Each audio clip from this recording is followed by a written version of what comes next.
एक हरे नींबू पर शत्रु का नाम लिख करके बीच में से काट दें। शत्रु पूरी तरह से नेस्तनाबूद हो जाएगा और शत्रु अपनी मम्मी को याद करेगा, यानी कि शत्रु की बुरी शामत आ जाएगी। वो ये नहीं समझ पाएगा कि यार मैंने किससे शत्रुता कर ली और मेरे द्वारा की गई शत्रुता जो है वो बड़ी ही खतरनाक है। दोस्तों, उसको इतना पछताने का भी समय नहीं मिलेगा कि वो शत्रु जो है आप पर कुछ आक्षेप लगा पाए या फिर कुछ कर पाए। मतलब कि आपके सामने वो शत्रु होगा और गिड़गिड़ा रहा होगा और आप खुद देख रहे होंगे उसको, लेकिन आपका कुछ भी बाल भी बांका नहीं कर पाएगा। इतना जबरदस्त ये टोटका होने जा रहा है। दोस्तों, नींबू के टोटके हैं। नींबू का टोटका बड़ा जबरदस्त होता है। प्राचीन तंत्र क्रियाओं में भी नींबू का प्रयोग किया जाता था। शत्रु को मारने के लिए, शत्रु को तड़पाने के लिए, शत्रु को बर्बाद करने के लिए नींबू का प्रयोग राजा महाराजाओं के लिए भी किया जाता था। राजा महाराजा अपनी रियासत में इस तरह के पंडित भी रखते थे कि वो नींबू के प्रयोग से दूसरी रियासत के राजा को शत्रु मान करके, यानी जो शत्रु हो गया उसको पूरी तरह से बर्बाद कर दे। तो दोस्तों, आज भी ये प्रचलित है, लेकिन आज हम भागदौड़ की जिंदगी में टोटकों को भूल गए हैं। इसलिए दोस्तों, ये वाला जो उपाय है आप लास्ट तक जरूर दिखेगा। आपका भी शत्रु इसी तरह से तड़पेगा और आपका शत्रु पूरी तरह से खत्म हो जाएगा। दोस्तों देखिए, नींबू का जो प्रयोग है वो तंत्र क्रियाओं में निश्चित रूप से किया जाता है। बिना नींबू के प्रयोग के तंत्र क्रियाएं नहीं की जाती हैं। कुछ ऐसी विशेष चीजें होती हैं, जैसे नींबू हो गई, लहसुन हो गया, काली मिर्च हो गई, लौंग हो गई, कपूर हो गया। इस तरह की जो चीजें हैं वो तंत्र क्रियाओं में शत्रु नाश के लिए उपयोग की जाती है। और आजकल इतने ज्यादा शत्रु बढ़ते जा रहे हैं जैसे सावन में घास बढ़ती है ना। आप एक शत्रु खड़ा होगा देखेंगे ना, आज तो कल आपके 2 शत्रु पैदा हो जाएंगे, परसों आपके 4 और पैदा हो जाएंगे, यानी कि आपके शत्रु बढ़ते ही चले जाएंगे। मित्र तो आजकल इस दुनिया में मिलते नहीं है, लेकिन शत्रु बिना शत्रु बनाए ही शत्रु बन जाते हैं। यानी कि हम खड़े हैं और हमारे शत्रु अपने आप ही बन गए। हम हमारी एक्टिविटी कर रहे हैं, हम हमारा कार्य कर रहे हैं और हमारा कार्य देख करके शत्रु जलता है। लोग जलते हैं, जलने के कारण वो शत्रुता पैदा कर लेते हैं। तो दोस्तों, आजकल ये चल रहा है। तो कलयुग में शत्रुओं से बचने के लिए इस तरह के उपाय जो नहीं करता है वो पूरा गर्ते में चला जाता है। इस कारण से मैं ये वीडियो बना रहा हूं ताकि आप लोग इस उपाय को देखें, और बहुत ही सरल और सटीक से उपाय बताता हूं जो कि 5 मिनट में हो जाता है। अब यदि आप 5 मिनट जीवन से निकाल लें और यदि डेली इन उपायों को करें तो आपके जीवन में शत्रु नाम की तो कोई बीमारी नहीं रहेगी, शत्रु नाम की कोई परेशानी नहीं रहेगी। इसलिए इन उपायों को जरूर करें। साथ ही में दोस्तों, इस वीडियो को लाइक जरूर कर दें। हमारी मेहनत को आप स्वीकार करें। हम मेहनत करके वीडियो बनाते हैं तो आपको लाइक जरूर करना चाहिए, ताकि हमारा आशीर्वाद भी आपको मिले, ताकि आपके उपाय सफल हो। और दोस्तों, कमेंट बॉक्स में जय श्री राम, जय बागेश्वर धाम सरकार, या फिर जो भी आपके इष्ट देव हैं, हनुमान जी महाराज हैं तो जय हनुमान लिखें, आपके विष्णु भगवान है तो जय विष्णु। इस तरह से आप कुछ भी लिख सकते हैं, नारायण नारायण भी लिख सकते हैं, लेकिन जो भी आपके इष्ट देव हैं, भगवान भोलेनाथ है तो हर हर महादेव लिखिए।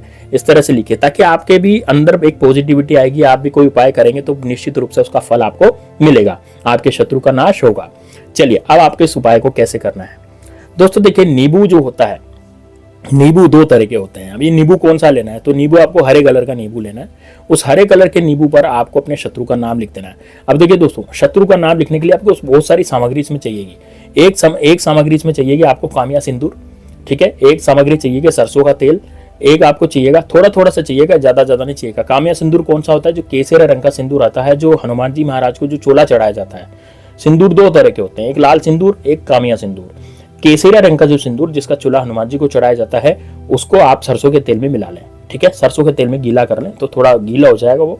उसके बाद आप क्या करेंगे कि एक नींबू लेंगे, नींबू लेके बैठेंगे, काले कलर का मार्कर लेंगे, ठीक है। नींबू कौन सा लेना है, हरे रंग का नींबू लेना है। अब आपको क्या करना है, देखिए, अब आप दक्षिण दिशा में मुंह करके बैठेंगे, लेकिन ऐसी जगह पर बैठेंगे जो बिल्कुल एकांत हो, जहां पर आपको कोई रोकने टोकने वाला नहीं हो।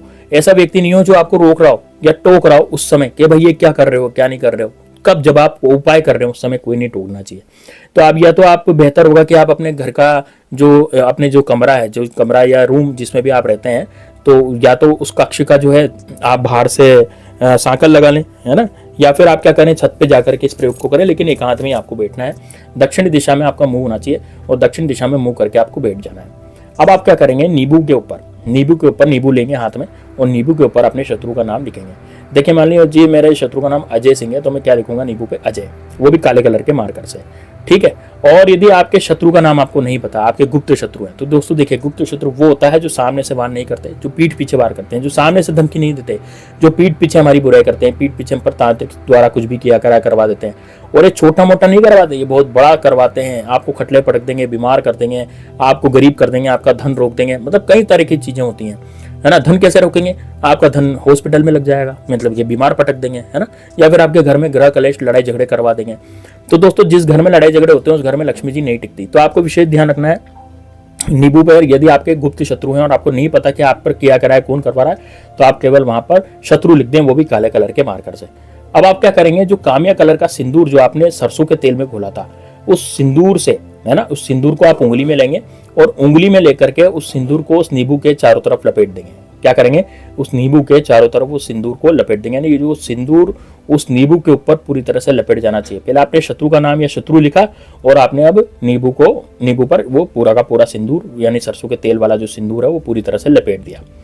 अब क्या करना है, ध्यान से, अब आप एक चाकू की जरूरत होगी, तो चाकू से आप क्या करेंगे, इस नींबू को, जैसे आपने इस नींबू को सामने रखा है ना, लपेट दिया आपने सिंदूर वगैरह सामने रखा। अब आपको भैरवनाथ की प्रार्थना करनी है, भैरवनाथ से आपको प्रार्थना करनी है। भैरव महाराज जो होते हैं वो हमारे शत्रु का नाश करने वाले होते हैं, यानी कि भैरव महाराज के सामने जो भी शत्रु आता है, तो हमारे ऊपर यदि भैरव महाराज प्रसन्न हो जाते हैं या हम कोई उपाय उनका करते हैं, तो निश्चित रूप से भैरव महाराज जो है हमारे शत्रु का नाश कर देते हैं। तो अब आपको क्या करना है, अब आपको वहीं पर भैरव महाराज का नाम लेना है। तो भैरव महाराज का कैसे नाम लेंगे, एक मंत्र मैं आपको बताने जा रहा हूँ, वो बीज मंत्र है भैरव महाराज का। उसको आप क्या बोलना है, ओम श्री भैरवाय नमः, ओम श्री भैरवाय नमः, ओम श्री भैरवाय नमः।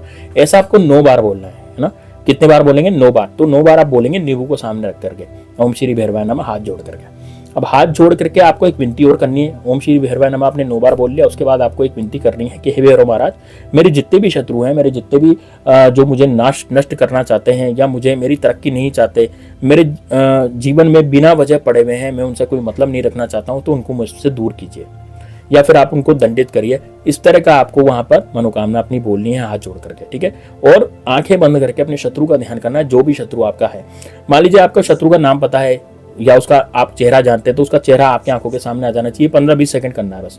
और यदि आपको शत्रु का नाम नहीं पता, तो आपके साथ जो अप्रिय घटनाएं हुई हैं, जो आप नहीं चाहते थे, जैसे आपकी दुकान बंद हो गई, आपका प्लॉट किसी ने हड़प लिया, या फिर हो सकता है कि आपकी चलती चलाती दुकान बंद हो गई, अपनी नौकरी पर बहुत ज्यादा रोड़े पड़ रहे हैं, नौकरी में आपको परेशानी आ रही है, तो इस तरह की तमाम तरह की समस्याएं आपको सोचनी है, क्योंकि वो सब तमाम तरह की समस्याएं शत्रु ने आपको दी है।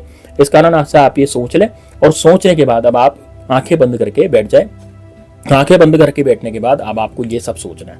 इतना सोचने के बाद आपको अब क्या करना है दोस्तों, अब आपको चाकू उठाना है और चाकू से जो जहां आपने शत्रु लिखा था, तो जैसे मान लीजिए आपने अजय लिखा था या शत्रु लिखा था, तो उसके 2 टुकड़े आपको करने नींबू के, है ना, नींबू के 2 टुकड़े आपको कर रहे हैं।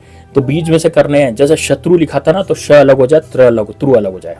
पूरे 2 टुकड़े नींबू के कर दें और दोनों टुकड़ों को आपको अब लेकर के बाजार जाना है, नहीं मार्केट में निकलना है। मार्केट में निकल के किसी भी चौराहे पर उस नींबू को आपको फेंक देना है ना, चौराहे पर जहां सबसे ज्यादा लोग निकलते हो, जैसे चौराहे पे निकलते हैं, तिराहे पर निकलते हैं, जरूरी नहीं चौराया हो, कई गांव में कई जगह क्या होता है, तिराया भी होता है ना, शहरों में कई जगह तिराया भी होता है, चौराया भी होता है। जहां पर ज्यादा लोग निकलते हो वहां बीचों बीच आपको उस नींबू को फेंक देना है, फेंक करके वापस आ जाना है। पीछे मुड़ करके बिल्कुल भी नहीं देखेंगे वापस आते समय, और पीछे मुड़ के नहीं देखेंगे, और रास्ते में किसी से बात नहीं करेंगे, रास्ते में किसी से कुछ भी नहीं बोलेंगे, ठीक है। बस इतना आपको करना है, घर पे आ जाना है, हाथ मुंह धो लेने और अपने काम में लग जाना है। दोस्तों आपके जो शत्रु है पूरी तरह से बर्बाद हो जाएंगे, पूरी तरह निस्तनाबूद हो जाएंगे और कहीं के भी नहीं रहेंगे। तो इससे टोटका जरूर कीजिएगा, बड़ा ही जबरदस्त टोटका है। और इस टोटके को कब करेंगे, आप किसी भी दिन कर सकते हैं इसको, ठीक है, लेकिन सुबह के समय या दिन के समय इसको करेंगे, सूर्यास्त के बाद इसको नहीं करा जाता, ठीक है। तो चलिए दोस्तों, मिलते हैं नेक्स्ट वीडियो में, तब तक के लिए जय श्री राम, जय बागेश्वर धाम सरकार, हर हर महादेव।